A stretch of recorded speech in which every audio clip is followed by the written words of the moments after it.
கோலி talk Kollywood news. நயன்தாராவை தொடர்ந்து கோயில்களுக்கு visit அடிக்கும் ஸ்ருதி ஹாசன்.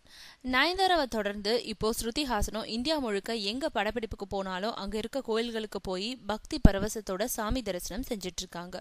அதோடு அங்க இருக்க கோயில் குருக்கள் கிட்ட அந்த கோயில்களோட தல வரலாறு பற்றியும் கேட்டறிஞ்சுக்கிறாங்க. அந்த வகையில இப்போ விஷாலோட பூஜை படத்துல நடிச்சிட்டு வர ஸ்ருதி படப்பிடிப்புகளுக்கு போன ஊர்கள்ல முகாமிட்டு இருந்தப்போ ஒவ்வொரு நாளும் ஒவ்வொரு கோயில்களா தரிசனம் செஞ்சுட்டு இருந்தாங்களாம். அப்போ அங்க இருக்க ரசிகர்கள், உங்க அப்பா கமலுக்கு சாமி கும்பிடும் பழக்கமே இல்லையே, உங்களுக்கு மட்டும் எப்படி வந்ததுன்னு கேட்டாங்களாம். அதுக்கு அப்பா நாத்திகவாதி தான்ற போதும் எங்களோட விருப்பங்களுக்கு அவர் தடை போடுறதில்ல.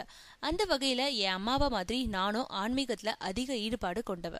அதுலயும் சமீப காலமா எந்த ஊருக்கு போனாலும் அங்க இருக்கும் கோயில்களை தேடி என்னோட கால்கள் தானா போகுது.